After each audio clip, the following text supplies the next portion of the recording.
みんな、ヤッホーなのだ。ずんだもんなのだ。今日はどこを紹介するかっていうとね、ずんだもんの大好きな国、ドイツなのだ。実はみんな、聞いて驚くのだ。あの有名なジュース、ファンタ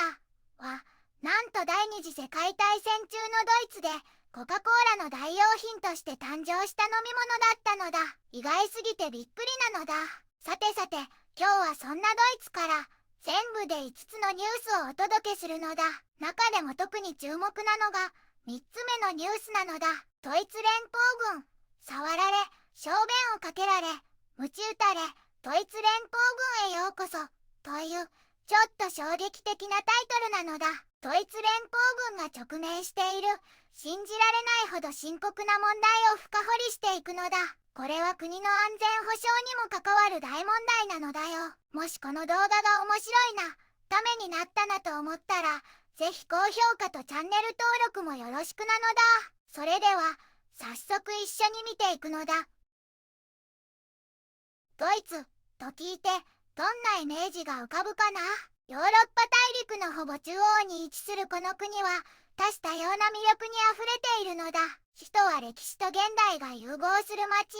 ベルリン。広大な国土には美しい森や山々が広がり、様々な風景を楽しめるのだ。およそ8300万人の人々が暮らすドイツは、数々の歴史的転換点を経験してきた国でもあるのだ。かつて東西に分断された時代もあったけれど、1990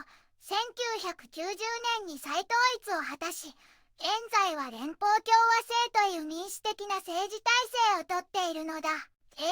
面では、世界有数の経済大国として知られているのだ。特に、メルセデス・ベンツや BMW に代表される自動車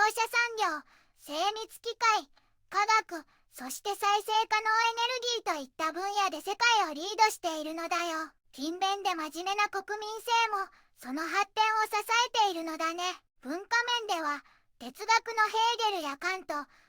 楽のバッハやベートーベンなど、多くの偉人を輩出してきたのだ。ビールやソーセージ、クリスマスマーケットといった食文化も世界的によく知られているのだ。最近では、気候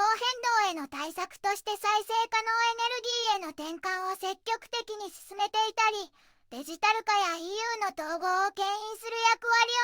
を担っていたりと、現代社会の課題解決にも力を入れているのだ。伝統と革新が息づく奥深い国、それがドイツなのだ。一つ目のニュースなのだ。我々ならできる。やり遂げられたのかという記事なのだ。我々ならできるというドイツのメルケル元首相の言葉、みんな覚えているのだ。あの言葉からもう10年も経つけど、本当に我々はできたのかという問いかけが今回の記事のテーマなのだ。我々で誰のことなのだ。できるで何を指すのだ。そしてそれで一体何だったのだ。そういう根本的な疑問に様々な声や状況、事実や希望をコラージュして答える試みをしているのだ。具体的な例として2015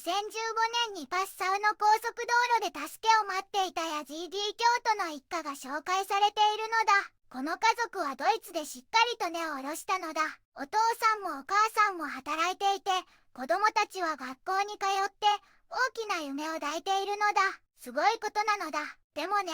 彼らはメディアや SNS で移民に対する拒絶感が高まっているのを肌で感じているのだ。家族はドイツの市民権が欲しいと願っているけど、強制憶憶されるかもしれないと不安も抱えているのだ。この話は、ドイツで暮らす難民の皆さんが直面する大変なことと、それを乗り越えて成功している側面の両方を示しているのだ。それでも、最後の疑問は残るのだ。ドイツは本当に、彼らと共にいることに心から満足しているのだろうかと、記事は問いかけているのだ。ドイツ社会全体が移民を心から受け入れているのか、深く考えさせられる内容なのだ。二つ目のニュースなのだ。セバスチャン・クルツ、コントロール喪失の代償は今後数十年我々につきまとうだろう、という記事なのだ。オーストリアの元首相、セバスチャン・クワツさんが2015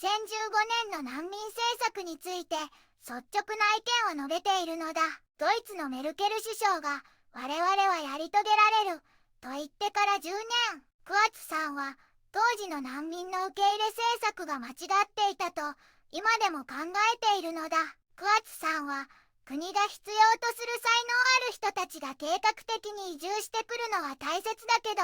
無秩序に人が押し寄せるのは問題だとずっと主張しているのだ。特にドイツの難民関係の役所がツイッターの投稿一つで難民が最初に入国した国で申請するルール、ダブリン制度をなくしたことにとても腹を立てているのだ。これによってたくさんの難民が中央ヨーロッパに流れ込んできたのだからとメディアからいろいろ言われたり、政治的なプレッシャーがあったりしても、クワツさんは西バルカンルートを閉鎖して勝手に人が入ってくるのを止めるべきだと強い気持ちで言い続けたのだ。2015年9月4日の夜にメルケル首相と当時のオーストリアの首相が国境を閉めないと決めたことについてもその後の結果まで含めて今回のインタビューで話しているのだ。クワツさんはあの時の管理の失敗がこれから何十年も尾を引くことになるって警告しているのだ。だから人身売買をする悪い奴らの力を弱めるためにヨーロッパ連合 EU の国境警備をもっと強くするべきだと提案しているのだ。メルケル首相の難民政策に反対したことで知られているクワツさんが当時の状況や自分の考えを詳しく語っているのだ。3つ目のニュースなのだ。ドイツ連邦軍触られ小便をかけられ鞭打たれドイツ連邦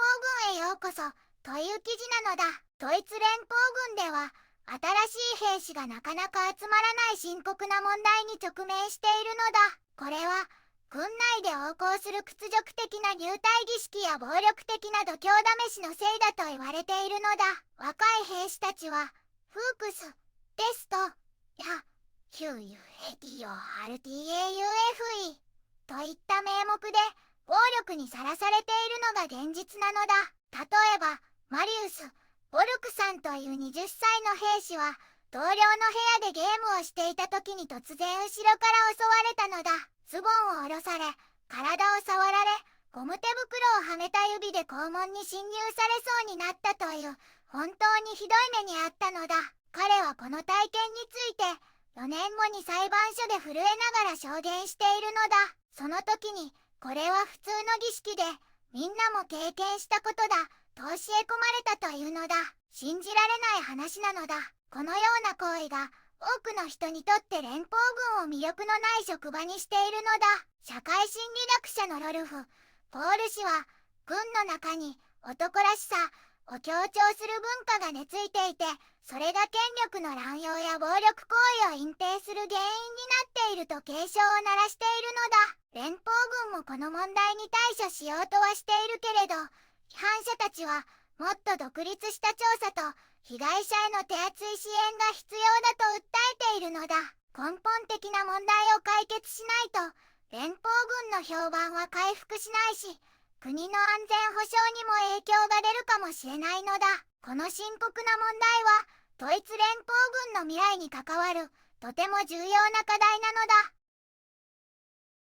だ。4つ目のニュースなのだ。ポルトガルでフニクラー事故、ドイツ外務省リスボンでのドイツ人犠牲者に言及という記事なのだ。リスボンで歴史あるケーブルカーエレバドール DA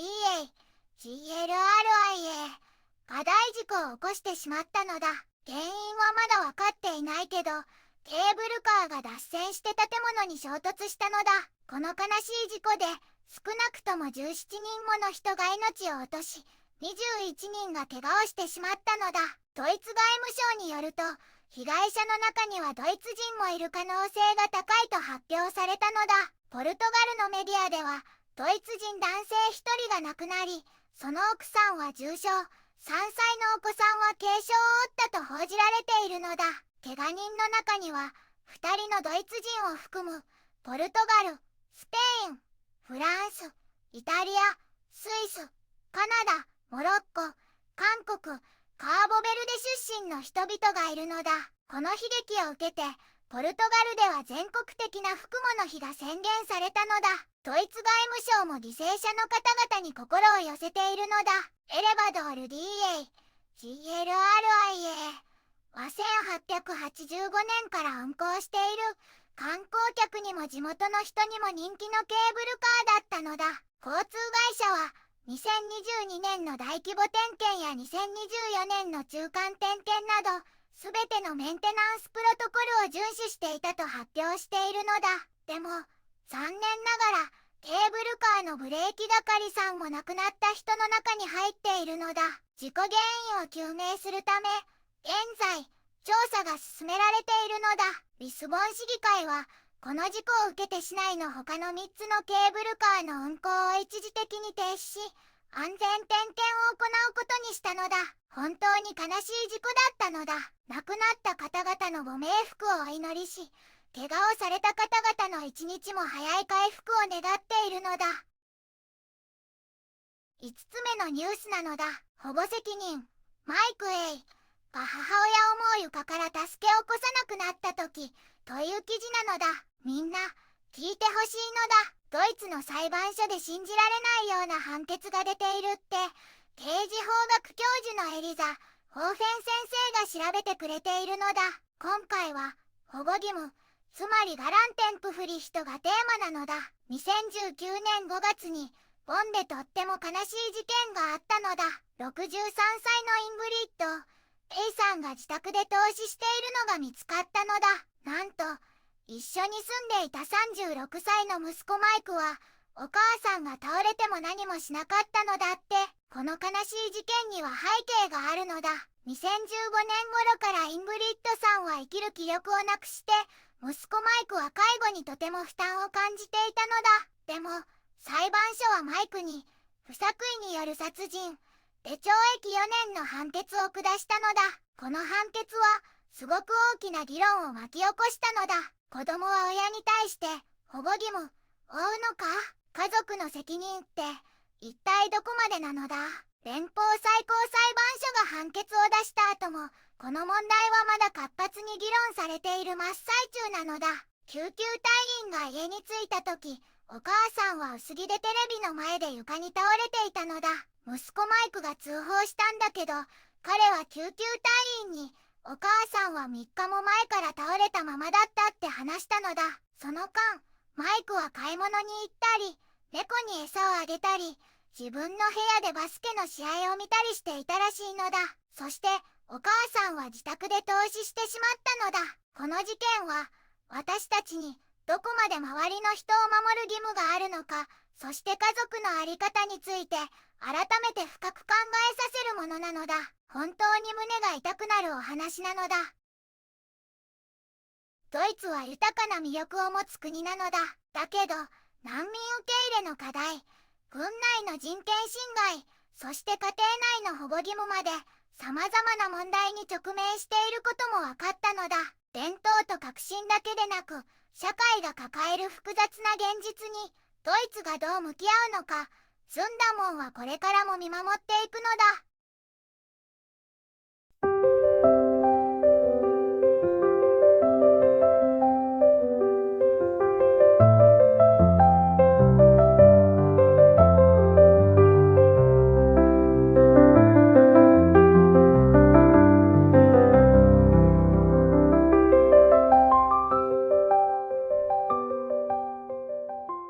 こんにちはなのだ。この番組では世界のあまり知られていない国や地域からちょっと不思議でちょっと感動するニュースをお届けするのだ。日本ではあまり話題にならないけど世界には僕たちが知らないままの出来事や優しさや驚きに満ちた物語がたくさんあるのだよ。テレビでもネットでもあまり見かけないけれど本当はもっと伝えられるべき小さな世界の声、そんな声を僕と一緒に見つけに行くのだ。さあ、一緒に知られざる世界の旅を始めるのだ。